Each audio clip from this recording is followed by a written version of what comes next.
তারা এমনভাবে শিক্ষিত, এমনভাবে প্রতিষ্ঠিত হয়েছে, তারাই আমার অ্যাসেট।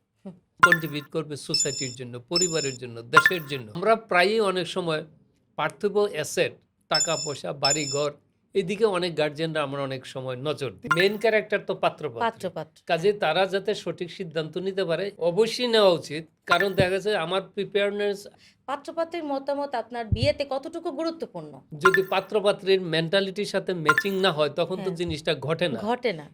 আপনি একবার আমাকে একটা কথা বলেছিলেন যে মেনি মাইন্ড মেনি থট, এরকম টাইপের একটি রাইট। কথা, যে আপনার যত মাথা তত হচ্ছে মতামত। ইতিমধ্যে ম্যাস মিডিয়াগুলি সমাজে প্রতিষ্ঠিত এবং তাদের মাধ্যমে চমৎকার বিবাহ সংগঠিত হচ্ছে। আমি তো মনে করি যে বিয়ে ঘটানো এটা লাইফের একটা ধাপ। অবজার্ভ করা দরকার, তাদেরকে গাইডে একটা সার্টেন টাইম পর্যন্ত হ্যাঁ, হ্যাঁ, হ্যাঁ। ওদেরকে এই সুযোগটা, যদি পাত্র এবং পাত্রী সঠিক হয় এবং তারা যদি শিক্ষিত হয়, মার্জিত হয়, তাদের ভীষণ যদি ঠিক থাকে, হুম।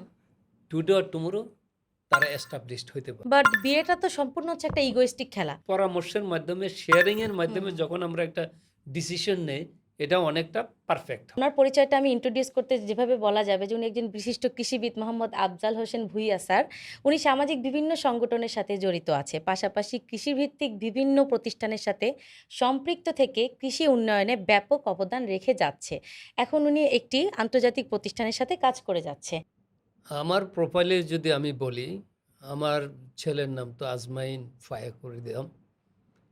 সে বরাবরই খুব ভালো স্টুডেন্ট ছিল, Saint Joseph school, Notre Dame college, তারপরে ফুল স্কলারশিপ নিয়ে সে ইউএসএ একটি বৃহত্তর ইউনিভার্সিটি অফ রচেস্টার, সেখানে কম্পিউটার সায়েন্সে, ইকোনমিক্সে গ্র্যাজুয়েশন করে, তারপরে কার্নেগি মেলন ইউনিভার্সিটিতে মাস্টার্স করে মাশাআল্লাহ। ফুল স্কলারশিপ নিয়ে। এবং তার প্রফেশনের দিক থেকে সে খুবই সাউন্ড এবং প্রথম থেকেই খুব ভালো জব করে আসছে। বর্তমানে কার্না একটি ফিনটেক কোম্পানি, তাতে সিনিয়র সলিউশন ইঞ্জিনিয়ার হিসেবে কাজ করছে মাশাআল্লাহ। এবং খুব সুনামের সাথে কাজ করে যাচ্ছে। সে ইউএস বেস, সেখানে ম্যানহাটনে তার অফিস। স্যার, আমার প্রথম কোশ্চেন হচ্ছে যে পাত্র বা পাত্রী খোঁজার ক্ষেত্রে গার্ডিয়ানদের আসলে রিকোয়ারমেন্টটা কিরকম হওয়া উচিত বোথ সাইড থেকেই? আমি মনে করি প্রত্যেকেরই তো কিছু বেসিক রিকোয়ারমেন্ট থাকে তার হুম, মতো করে, হুম, হুম। কিন্তু সার্বিক দিক চিন্তা করে পাত্র এবং পাত্রী দুই দিক থেকে আসলে আমরা যেটা দেখি বা দেখা উচিত, জি। অবশ্যই সে শিক্ষিত হবে, মার্জিত হবে এবং তার যে অ্যাকোমোডেটিভ যে অ্যাটিটিউড সেটা থাকতে হবে, অ্যাডজাস্টমেন্টের ক্ষমতা থাকতে হবে। রাইট। সর্বোপরি সে তো লেখাপড়া করছে এবং কন্ট্রিবিউট করবে সোসাইটির জন্য, পরিবারের জন্য, দেশের জন্য। জি, জি। এই যে একটা মানসিকতা, সেটা কিন্তু বড় বিষয়। জি, স্যার। এবং এই বিষয়টা যদি সে ভিশনারি হিসাবে, তার গোল হিসাবে নেয়, তখনই কিন্তু আসলে পরস্পরের যে ইন্টারাকশন এবং চিন্তা চেতনার আসলে মিলন মিলন ঘটবে। ঘটবে। হ্যাঁ, তো আমি মনে করি যে গার্জিয়ান এবং ছেলে মেয়ে প্রত্যেকেরই এরকম একটি মানসিকতা থাকা উচিত। থাকা উচিত। আমরা প্রায়ই অনেক সময় পার্থিব অ্যাসেট, টাকা পয়সা, বাড়ি ঘর, এদিকে অনেক গার্জিয়ানরা আমরা অনেক সময় নজর দিই। নজর দেয়, এটা তো সত্য নজর কথা। দেওয়ার পরে আসলে মূল যে বিষয়টা, সেটা পেছনে পড়ে সেটা যায়। পিছনে পড়ে যায়। কিন্তু আমি বিশ্বাস করি, যেমন আমার দিক থেকে যদি আমি বলি, আমার ছেলে মেয়ে তারা এমনভাবে শিক্ষিত, এমনভাবে প্রতিষ্ঠিত হয়েছে, তারাই আমার অ্যাসেট। হুম, আমি যদি 10টা বাড়ি দিয়ে যাই, এটা কিন্তু তার কাজে লাগবে, কিন্তু এটা বড় বিষয় না। না, এটা বড় কিন্তু বিষয় তার না। যোগ্যতা যদি আমি ঠিক মতো তৈরি করতে পারি, তাহলে কিন্তু এই অ্যাসেটগুলি অটোমেটিক্যালি তৈরি হবে। তৈরি হবে। কাজে আমি মনে করি যে তাদের ভিশন থাকতে হবে একজন ভালো প্রফেশনাল হিসাবে, একজন ভালো মানুষ হিসাবে, সোসাইটিতে, সমাজে, পরিবারে যেন সে গুরুত্বের সাথে অবদান রাখতে পারে, সেটি হওয়া উচিত মূল ক্রাইটেরিয়া। মাশাআল্লাহ স্যার, খুব ভালো বলেছেন। স্যার, আমার সেকেন্ড কোশ্চেনে যাই, যেটা হচ্ছে যে আপনার পাত্র-পাত্রীর মতামত, আসলে যে সমন্বয়ের ব্যাপারগুলো, পাত্র-পাত্রীর মতামত আপনার বিয়েতে কতটুকু গুরুত্বপূর্ণ? আহ, এই বিষয়ে যদি আমি বলতে চাই, পাত্র পাত্রী দুজনের জন্য আমরা সবাই কাজ করি এবং আলটিমেটলি তারা হইল মানে মেন ভূমিকায়। কাজে তাদের মতামত, যেহেতু ভবিষ্যৎ তাদের চলবে, তারা ভবিষ্যতে এবং জীবন শুরু এবং দীর্ঘ পথ তাদেরকে অতিক্রম করতে হবে। হ্যাঁ। সেই ক্ষেত্রে তাদের মতামতটাকে আমি মনে করি প্রাধান্য দেওয়া উচিত। কিন্তু তাদের মতামত বিশ্লেষণ করার পিছনে যে আমরা যারা গার্জিয়ান আছি তাদের মতামতটাকে আমাদের বিশ্লেষণ করা উচিত, যে তারা যেভাবে বিষয়গুলিকে দেখছে সেটা সঠিক কিনা, কোথাও কোনো গ্যাপ আছে কিনা, এবং গ্যাপ থাকলে বা সঠিক হলে সেটাকে আসলে এন্ডোর্স করা উচিত, গ্যাপ থাকলে সেটাকে দেখাইয়া দেওয়া উচিত যে এই বিষয়টা আরেকটু ভাবো, তাদেরকে ভাবার সুযোগ করে দেওয়া উচিত। এবং তারা যদি ভেবে মনে করে যে yes we have find the right way, hmm, hmm. সেটাই হবে। মানে বেসিক্যালি তাদের ফিলোসফিটা মিলতে তো হবে। ফিলোসফিটা মিলতে মিলতে হবে, হবে, এই হ্যাঁ। জন্য তাদের গুরুত্বকে যথার্থভাবে গুরুত্ব দিতে দেওয়া হবে, উচিত। রাইট। স্যার কিন্তু অনেক পাত্র-পাত্রী হচ্ছে যে আমি ডিরেক্টলি ডিল করি তো, অনেকে কিন্তু স্যার ডিসঅ্যাপয়েন্ট হয়ে যায়। আপনার জয়েন্ট ফ্যামিলিতে আপনি একবার আমাকে একটা কথা বলেছিলেন যে, মেনি মাইন্ড মেনি থট। হুম, এরকম টাইপের একটি রাইট। কথা যে আপনার যত মাথা তত হচ্ছে মতামত। এখন এই ব্যাপারগুলোতে আসলে যে আমার পাত্র-পাত্রীরা কিন্তু স্যার মাঝে মধ্যে কিন্তু ডিসঅ্যাপয়েন্ট হয়ে যায়। যখন হচ্ছে ফ্যামিলি সহ বসাই, একটা ভালো পজিটিভ বিয়েও 80% গিয়ে আপনার ভেঙে যায় মতামতের কারণে। সামান্য কিছু রিকোয়ারমেন্টস এর মধ্যে অমিল দেখা গেলে বিয়েটা কিন্তু 80% গিয়ে ভেঙে যায়। এটাও কিন্তু আছে আমাদের এখানে রেকর্ড। এখানে আপনি রাইটলি মেনশন করছেন, এই জন্য বলছি গার্জেনের যে ভূমিকা এটা অত্যন্ত গুরুত্বপূর্ণ। জি, জি। যদি আমি দেখি যে হ্যাঁ পাত্র এবং পাত্রী তারা ভেরি পজিটিভ এবং তাদের ভালো একটা মাইন্ড সেট আপ আছে, আর গার্জিয়ানেরও কতগুলি ক্রাইটেরিয়া নিয়ে আগায়, যদি দেখে গার্জিয়ান যে না অনেকগুলি ক্রাইটেরিয়ার মধ্যে ম্যাক্সিমাম ক্রাইটেরিয়াগুলি ফুলফিল হয়ে গেছে, এখানে পাত্র পাত্রীরও মতামত ভালো, সেই ক্ষেত্রে আমি মনে করি গার্জিয়ানের পজিটিভ দৃষ্টি নিয়ে এই সিদ্ধান্তকে বাস্তবায়ন করা উচিত। Right sir. এখানে ইতস্ততা অনেক সময় ডিলে করলে, ডিসিশন নিতে দেরি করলে অনেক সময় এটা কার্য করে না মানে করে না। অনেক ভালো প্রস্তাব কিন্তু ওনারা পিছপা হয়ে যায় এবং আরকি। পরবর্তী সময় তাও হয় পরে আফসোস করে যে এটা পরে কেন হ্যাঁ, করলাম একটা না। হ্যাঁ, রিগ্রেটনেস থাকে তা একটা। আমার মনে হয় যে যদি আমি দেখি যে সব দিক মিলে মোটামুটি এখানে এগোনো যায়, সেই ক্ষেত্রে পিছপা না হয়ে সঠিক সিদ্ধান্ত নেওয়াই উচিত। বুদ্ধিমানের কাজ। ওকে স্যার, থ্যাংক ইউ, ধন্যবাদ। স্যার আমাদের থার্ড কোয়েশ্চেন হচ্ছে যে আপনার বিয়ের ক্ষেত্রে অভিভাবকদের রোল কিরকম হওয়া উচিত? যদিও এই দুটো আপনার দুটো উত্তরের মধ্যে কিন্তু অনেকাংশে আমাদের এই কোয়েশ্চেনের সাথে মিলে গেছে। তারপরেও যদি আপনি আমাকে স্পেসিফিক কিছু আমাকে পয়েন্ট বলতেন। এখানে অভিভাবকের রোল তো অবশ্যই গুরুত্বপূর্ণ, তবে এখানে মেন ভূমিকা না হয়ে আমি মনে করি ফ্যাসিলিটেশন অর্থাৎ সহায়কের ভূমিকা পালন করা জি, উচিত। জি, জি।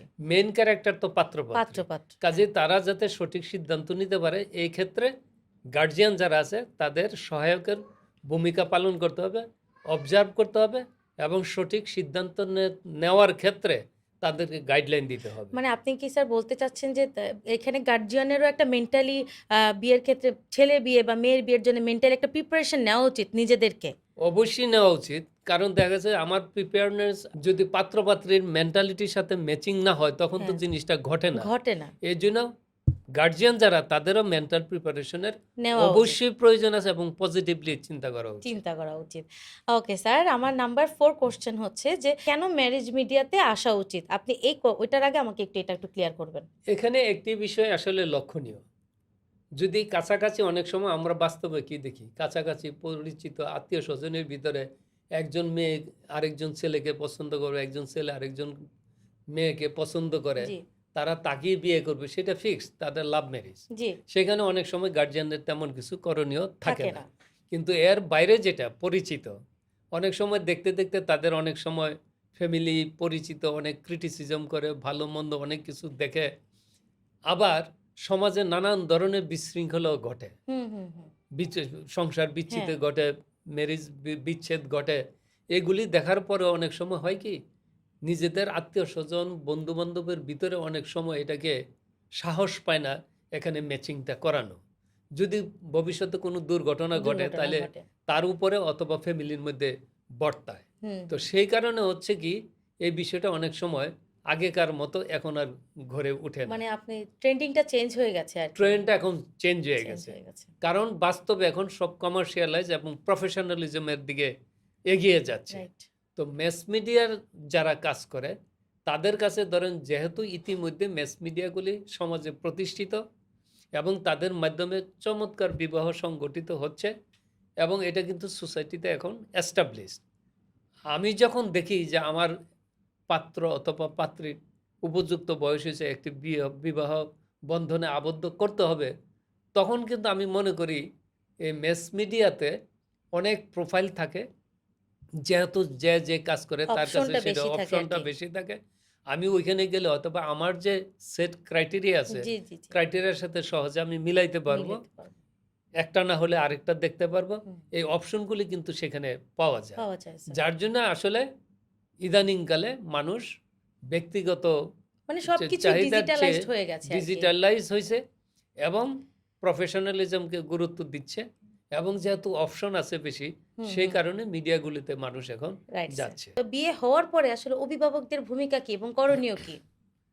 আমি তো মনে করি যে বিয়ে ঘটানো এটা লাইফের একটা ধাপ, জি, এরপরে আরো ধাপ রয়ে গেছে, তাই না?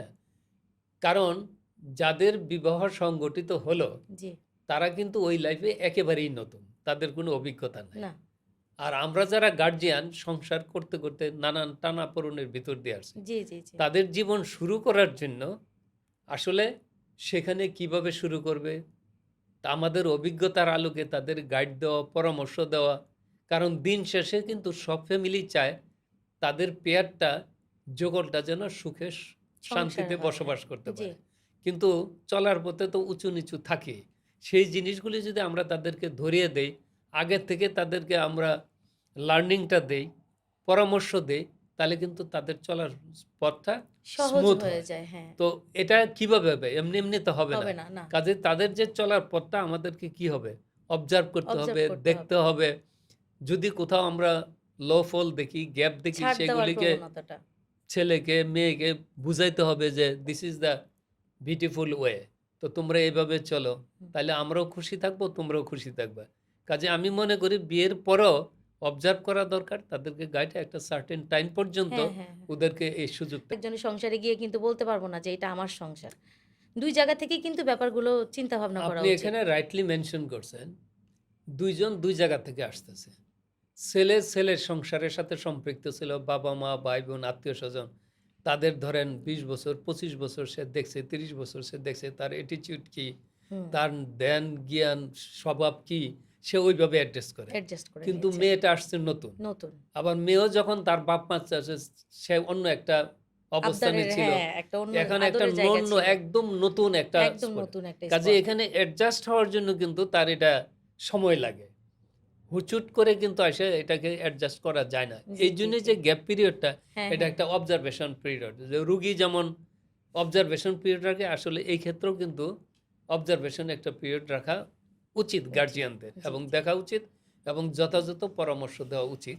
Right sir. তাহলে আসলে তাদের সংসারটা সুন্দর। এখানে যদি আপনি এইভাবে চিন্তা করেন, শুধু যুগল তা তো না, তার তো আরো নেক্সট স্টেপ আছে। যখন নেক্সট জেনারেশন আছে, এটা কিন্তু আবার তাদের নতুন লাইফ। বাচ্চা কিভাবে পালন করতে হবে, কিভাবে বড় করতে হবে, এগুলি কিন্তু তারা জানে না। হুম, হুম, সেই ক্ষেত্রে যদি গার্জিয়ানরা ডিটাচ থাকে, দূরে থাকে, তাহলে কিন্তু আসলে সংসারটা সুন্দর হবে না। সুন্দর। আমি মনে করি এই লাইফের প্রত্যেকটা ক্ষেত্রেই গার্জিয়ানদের আসলে মুখ্য ভূমিকা পালন পালন করা করা উচিত। উচিত। আমার ছেলে ধরেন ইউএসএ লেখাপড়া করছে, সেখানে থাকছে। আমরা যারা ইউএসএ ভিজিট করি বা যাই, সেখানকার লাইফ প্রেক্ষাপট, জীবনযাত্রা টোটালি ভিন্ন হুম, বাংলাদেশের তুলনায়। হুম। এখানে যখন বড় হয়, এখানকার পরিবেশের সাথে বড় হয়। হঠাৎ করে গিয়ে ওইখানে কিন্তু অ্যাডজাস্ট করতে মানে পারে না। কালচারাল ইস্যুটা, কালচারাল ইস্যু, কথা বলার বিষয়, কনভারসেশন, কনভারসেশন, যদি জবেও ঢুকে সেখানকার ইংরেজি এনভায়রনমেন্ট বলা, এনভায়রনমেন্ট, মানুষের যে ক্যারেক্টার, এই জিনিসগুলি কি বুঝতে অনেক সময় লাগে। সময় লেগে যায়। আর যে মেয়েটা অলরেডি সেখানে গেছে, লেখাপড়া করছে, সে অলরেডি অ্যাডজাস্টেড, তাহলে কিন্তু ম্যাচিংটা সুন্দর হয়। হুম, হুম। কারণ আমরা এছাড়াও দেখা যাচ্ছে, এখান থেকে যদি কোনো একটা মেয়ে অথবা ছেলে যাবে। ওখানে যাবে, সেই ক্ষেত্রে দেখা গেছে যে ভিসা সংক্রান্ত একটা বিষয় আছে। ওকে। আমি ইচ্ছা করলেই তো আমি ভিসাটা তো আমার হাতে না, না, এবং ইউএস ভিসা পাওয়া কিন্তু এখন খুব কঠিন। একটু টাফ হয়ে তা গেছে। আমি হ্যাঁ। ধরেন বাংলাদেশে একটা মেয়ের সাথে ইউএস এর একটা ছেলের সাথে আমি ম্যাচিং করে দিলাম, সেই ক্ষেত্রে যদি সে ভিসা ৩ বছর ৪ বছর না পায়, যেতে না পারে, তাহলে কিন্তু এই আন্ডারস্ট্যান্ডিং, নিজের ফ্যামিলি, নিজেদের মধ্যে একটা তিক্ততা তৈরি তিক্ততা, হয়। এটা ধৈর্যের সাথে এটা ওয়েট ধৈর্যের করতে সাথে হবে। হ্যাঁ, মোকাবেলা খুব কঠিন। করতে তখন হবে। মানুষ ইমোশনাল হয়ে যায়, হুম। লজিকটা তখন চলে কাজে যায় কাজে দূরে। লাগে না। তো সেই ক্ষেত্রে দেখা যাচ্ছে বিচ্ছিন্ন ঘটনা ঘটে। মানে এগুলো তো তো সম্পূর্ণ এইগুলি স্যার আসলে কাউন্সেলিং এর ব্যাপার আসলে। এগুলি বিবেচনায় আনা উচিত। অনেক হুম, গার্জিয়ানরা বলে, আমার অনেক টাকা আছে, সে লেখাপড়ায় ভালো, কোনো অসুবিধা নেই। বিয়ে করায় দেন, চলে যেতে পারবে।" কিন্তু কথাটা হলো ভিসাটা তো হুম। আমার হাতে না। হ্যাঁ, হ্যাঁ। আর ইচ্ছা করলে আমি একটা ইউনিভার্সিটিতে ভর্তি নিতে হইতে পারব পারব না। না। হ্যাঁ, হ্যাঁ। এইজন্য আসলে এইভাবে বিয়েটা করানো মনে হয় অনেক সময় ঠিক হয় ঠিক না। হয় না। এই আচ্ছা। বিবেচনা, এই দিকগুলি বিবেচনা করা হ্যাঁ, দরকার। হ্যাঁ। অনেক গার্জিয়ানই আপনার চাকচিক্য, আয়, ইনকাম, সম্পদ এগুলো আরকি দেখে। তো এগুলো দেখে কিন্তু লাস্টে গিয়ে কিন্তু তাদের এসব দেখতে, দেখতে যখন ম্যাচ মেকিং হয় না তখন কিন্তু লেট ম্যারেজ এর আন্ডারে পড়ে যায়। হ্যাঁ, লেট ম্যারেজ এর আন্ডারে পড়ে যায়। তখন কিন্তু আমাদের জন্য এটা অনেক টাফ হয়ে যায়। আমার অবজারভেশন যেটা, যদি পাত্র এবং পাত্রী সঠিক হয় এবং তারা যদি শিক্ষিত হয়, মার্জিত হয়, তাদের ভিশন যদি ঠিক থাকে, হুম, টুডে অর টুমরো তারা এস্টাবলিশড হইতে পারবে। Right sir. আর যদি তারা এরকম ভিশনারি না হয়, চারদিক থেকে হুম, যদি সে কনস্ট্রাকটিভ না হয়, হুম, হুম, হুম। তাহলে আমি তার যত অ্যাসেটই দিয়ে যাই কিনা, এটা ২ বছরে নষ্ট করে দিবে। ২ বছর নষ্ট করে দেবে। এই জন্য রাইট। অ্যাসেট আমার মূল বিষয় না। অ্যাসেটের পাশাপাশি পাত্র-পাত্রী তার যোগ্যতা এবং তার যে কোয়ালিফিকেশন আপনি যেটা বললেন, এবং প্রকৃত মানুষ হিসাবে তার যে চিন্তা চেতনা, সেটা যদি সুন্দর থাকে, সঠিক থাকে, আমার মনে হয় সেখানেই জোর দেওয়া উচিত বেশি। Right sir. ওই যে একজন বলেছিল আমাকে, "যে গাছ ভালো তার সেই গাছের ফলও ভালো।" রাইট, তো অনেক বাবা-মারাই যখন অনেক বাবা-মা স্যার বলে যে, "আমার টাকা অনেক আছে কিন্তু হচ্ছে যে আমি একটা শিক্ষিত ফ্যামিলি চাই।" রাইট। শিক্ষিত ফ্যামিলি চাই। অনেকে টাকার থেকে আপনার বেশি দেখে এডুকেটেড ফ্যামিলি। এই জিনিসটা কিন্তু থাকা এখন জরুরি। কিন্তু স্যার এখন অনেকের রিকোয়ারমেন্টস এর কারণে অনেকের বিয়ে হচ্ছে যে আপনার পিছিয়ে যাচ্ছে। অনেকের রিকোয়ারমেন্টস থেকে সরছে না। এই ব্যাপারগুলো আসলে আমাদের গার্ডিয়ানদের বুঝা উচিত এবং হচ্ছে আমাদের রিকোয়ারমেন্টস দেওয়ার টাইমে একটু নিজেদের সন্তানের সাথে একটু ক্লিয়ারলি সমন্বয়ের মাধ্যমেও কথাবার্তা বলে আসলে এই কাজগুলো করা উচিত। হুম? আমি ১০০ ভাগ আপনার সাথে একমত। আমাকে যদি কেউ প্রশ্ন করে, আমি বলি, আমার অ্যাসেট আমার ছেলে এবং মেয়ে। মাশাআল্লাহ। আমার ১০টা বিল্ডিংয়ের চেয়ে আমার এই যে ছেলে মেয়েকে আমি মানুষ করতে পারছি, ভালো শিক্ষা দিতে পারছি, এবং তারা আমাকে ফিল করে, ফ্যামিলিকে ফিল করে, সুখে দুঃখে তারা আমার সাথে মার্জ করে, সেটাই আমার কাছে বড় বিষয়। মাশাআল্লাহ স্যার শুনে খুব ভালো লাগলো। শুনে খুব হ্যাঁ, ভালো লাগলো। আর এখন তো স্যার অনেক কমই দেখা যায়। আমি যেমন হচ্ছে ভাইয়ার প্রোফাইলটা নিয়ে কাজ করার টাইমে দেখেছি যে উনি আপনার গুরুত্বে কিন্তু মানে আপনার যে পছন্দ সেটার উপর কিন্তু উনি অনেক গুরুত্ব দেয়। উনাকে একটা সিভি পাঠালেও সে কিন্তু বলে যে বাবা কি বলেছে বা আপনাকে পাঠিয়েছি কিনা। কিন্তু স্যার অনেকেই হচ্ছে যে আপনার বলে যে আপনি ডিরেক্ট আমাকে পাঠাবেন, আমি পছন্দ করলে দেন বাবা-মার কাছে দিবেন। বাবা-মা একটা পছন্দ করে, ছেলে আরেকটা পছন্দ করে, বোন আরেকজন পছন্দ করে। ৩ জনের ৩ রিকোয়ারমেন্টস থাকে।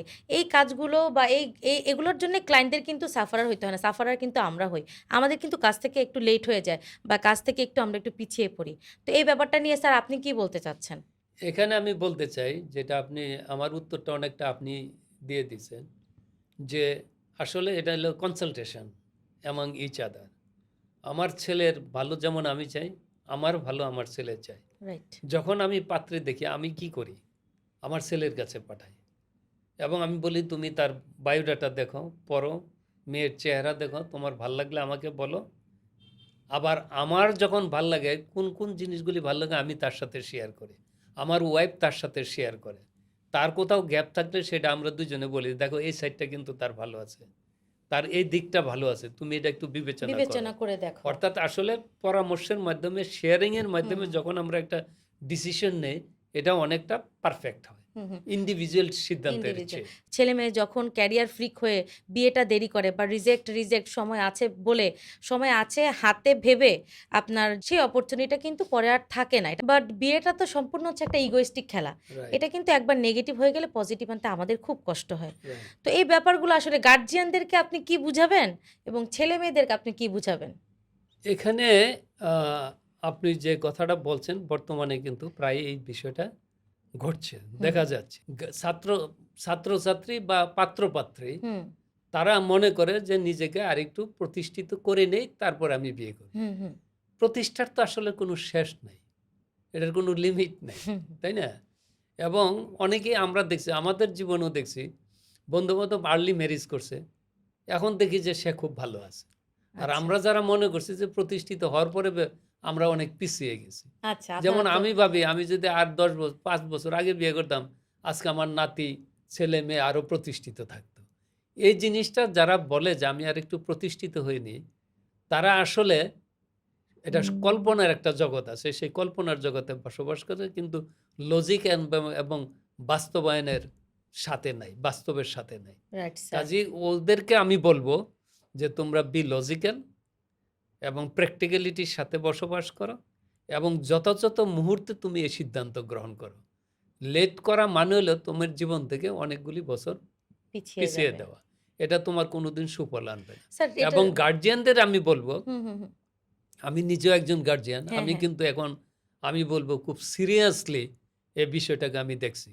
কারণ সময়, এই যে বলে সময় এবং স্রোত কারোর জন্য অপেক্ষা অপেক্ষা করে করে না। না, একদমই না। কাজে গার্জিয়ানের উচিত যে এখানে একটু ফ্যাসিলিটেশনের ভূমিকা নিয়ে আমি বলবো যে আরেকটা মিডিয়া রোল প্লে করে, যে পাত্র এবং পাত্রীকে বুঝানো যে তোমার এখনই উত্তম সময়, এই সময় যদি তুমি না করো তাহলে কিন্তু ভবিষ্যতের জন্য তোমার যে আপনারা তো লেট স্যার জেনারেশন হ্যাঁ, সেটা আরো পরবর্তী সময় আপনারা তো ক্ষতির মুখে আপনি তো হবে। আপনার লাইফের এক্সপেরিয়েন্স থেকে বলছেন। এক্সপিরিয়েন্স থেকে আমি বলছি। জিনিসটা এতটাও ডিজিটালাইজড হয় নাই বা আমাদের ক্ষেত্রে মানে আপনার প্রসেসগুলো ডিজিটালাইজড হয়েছে, বাট আমরা এতটাও আপনার আপগ্রেডেড হই নাই যে যারা আপনারা এক্সপেরিয়েন্স তাদের কথা আমরা ফেলে দেব। হ্যাঁ। আরেকটা বিষয় এখানে মনোযোগ করার বিষয়, ধরেন আমি বিয়ে করি নাই, আমি নিজে নিজে ভাবছি আরেকটু প্রতিষ্ঠা হয়ে নেই, হুম, হুম, হুম, কিন্তু আমার যখন একজন সুষ্ঠু সুন্দর পার্টনার আসবে, হুম। সে যে আমার চিন্তা চেতনাকে আরো অনেক গুণ মানে বৃদ্ধি করতে পারে, আমার সহায়ক হিসাবে আমার চিন্তা চেতনাকে আরো যোগ করে রেজাল্টটা অনেক ভালো আনতে পারে, হুম। এটাও কিন্তু একটা বিষয়, পজিটিভিটি।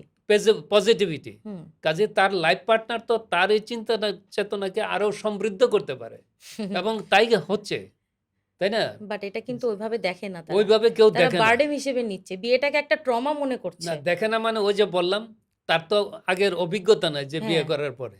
তারা মনে যেটা করে স্যার আপনি একটা কথা বলেছিলেন, আপনার হয়তো আমাকে বলেছিলেন আপনি যে তারা কিন্তু তাদের জায়গায় প্রফেশনাল এবং পারফেকশনিস্ট। কিন্তু রাইট। আপনারা কিন্তু আপনাদের এই জায়গাটা প্রফেশনাল এবং পারফেকশনিস্ট। এই ব্যাপারগুলোর মধ্যে আপনার কোনো ফাঁকফোকর আছে? কি মনে হয় যে এই ব্যাপারগুলো তাদেরকে কিভাবে আসলে বুঝানো উচিত? যে এই সব ব্যাপারে তারা পারফেক্ট না। বিয়ের ক্ষেত্রে গার্ডিয়ানদের মতামত যে কতটুকু গুরুত্বপূর্ণ ভূমিকা পালন করে, এটা একটু আমাদের গ্রুম এবং আপনার ব্রাইডদের জন্য একটু বলে দেন। না, এখানে আমি মনে করি যে পাত্রপাত্রী এবং গার্জিয়ান দুই পক্ষেরই একটা বিশাল ভূমিকা পালন করতে হয়, করতে হবে, হুম, দুটাই।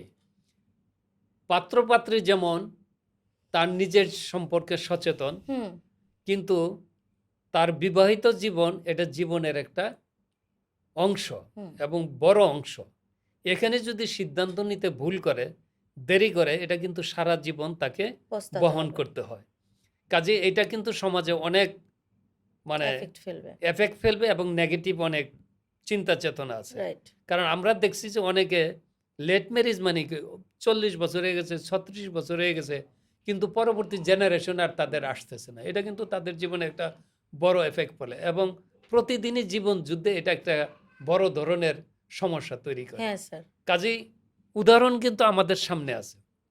কাজে আমি মনে করি সেই উদাহরণকে সামনে নিয়ে আমাদের জীবনে যেন এটা না ঘটে, এই জন্য উপযুক্ত সময়ে এই সিদ্ধান্ত নিতে হবে, এবং সেখানে গার্জিয়ানকে এগিয়ে এসে তাদেরকে সার্বিক অবস্থা বিচার বিশ্লেষণ করে বুঝিয়ে আসলে সঠিক সিদ্ধান্তটা নেওয়া উচিত সকলের স্বার্থে। সকলের সাথে।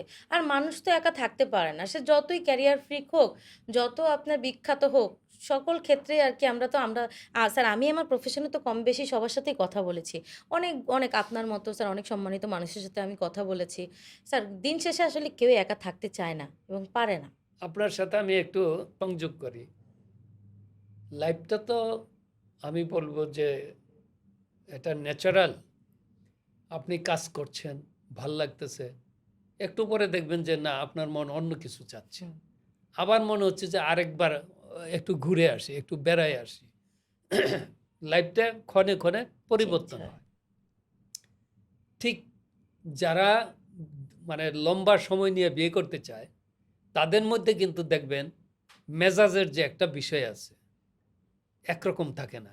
কারণ তার লাইফটা ছন্দপতন না হলে হ্যাঁ, হ্যাঁ। একই একঘেয়েমি চলে আসে, কোনো আশা নেই তো মনের আশা নাই। সামনে। যখন তার লাইফ পার্টনার সময় মতো আসবে, তখন এটা কিন্তু একটা ন্যাচারাল বিষয়। ন্যাচারাল বিষয় হয়ে হ্যাঁ, যাবে। ভালো মন্দের সাথে তার সম্পৃক্ততা থাকবে, আনন্দের মধ্যে থাকবে।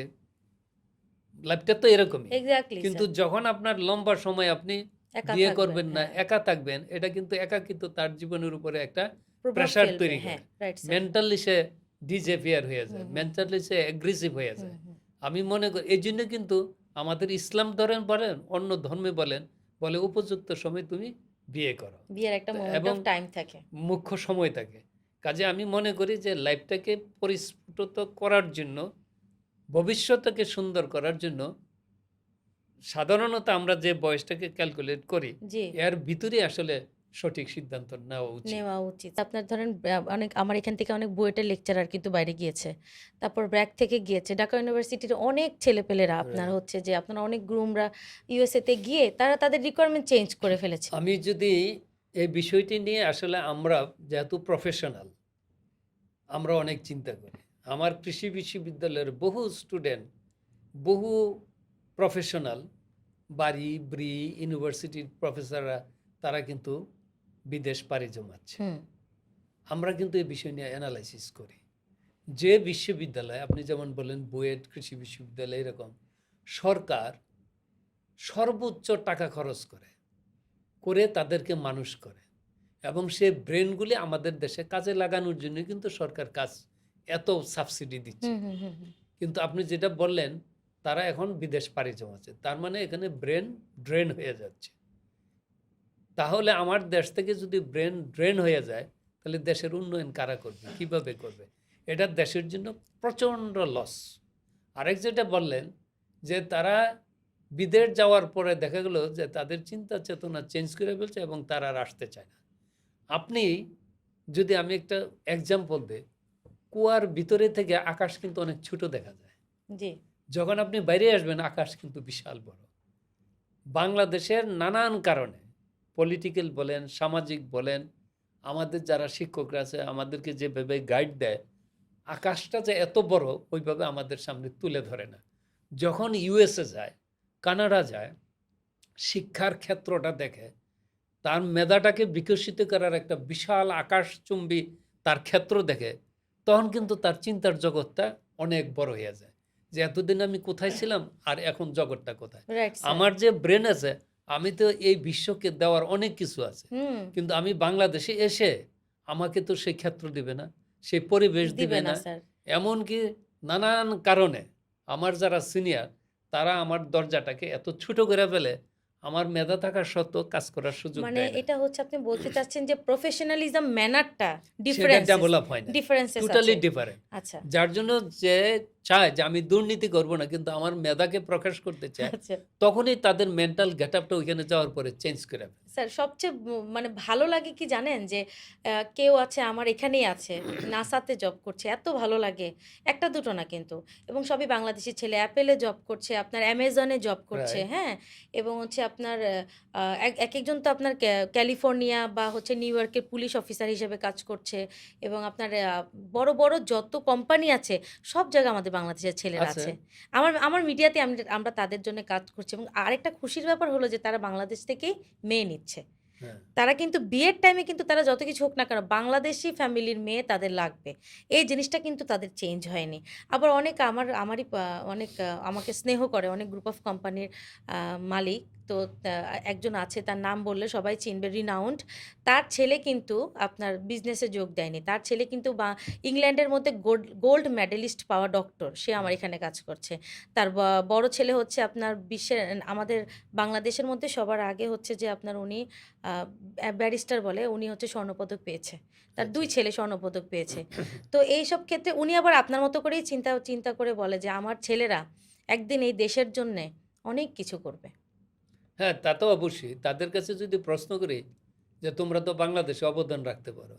যেমন আমার ছেলেকে আমি প্রশ্ন করছিলাম, আচ্ছা। তুমি আসো, এখন ডিজিটাল যুগ, তুমি হুম, কম্পিউটার সায়েন্সে এবং যে ইউনিভার্সিটিতে পড়ছো, বিশাল জগৎ আছে, তো তুমি এখানে এসে কন্ট্রিবিউট করো। তো সে বলে যে বাবা, আমি যতটুকু শিখছি, হুম। বাংলাদেশের স্ট্যাটাস তো আমার জানা আছে। আমি তো বাংলাদেশের বর্তমান কন্ডিশনে আমার মেধাকে এখানে আমি কাজে লাগাতে পারবো না। বরঞ্চ দিন, দিন আমার মেধা ক্ষয় হয়ে যাবে। এটা আরও 50 বছর 100 বছর লাগবে ইউএসের এই পর্যায়ে আসতে। আমরা আবার 100 বছরে অনেক দূর আগায়া যাব। তো সেক্ষেত্রে যদি আমার মেধাকে আমি কাজে না লাগাইতে পারি, তাহলে তো আমার মেধা ভোঁতা হয়ে যাবে। হুম। কাজে আমি ওইখানে যাব না। কাজে আমি বিদেশ থেকেও আমি কিন্তু দেশকে সহায়তা করতে পারব। করতে পারবো। সেটা আমার অ্যাটিটিউড আছে, how I can actually contribute to the country. আচ্ছা, আচ্ছা। কাজে সেটা আমরা করতে পারবো এবং বাংলাদেশের প্রত্যেকটা স্টুডেন্টের কিন্তু এরকম একটা মানসিকতা আছে। আপনাকে অসংখ্য ধন্যবাদ স্যার, আপনার মূল্যবান সময় থেকে আমাদেরকে এত সময় দেওয়ার জন্য।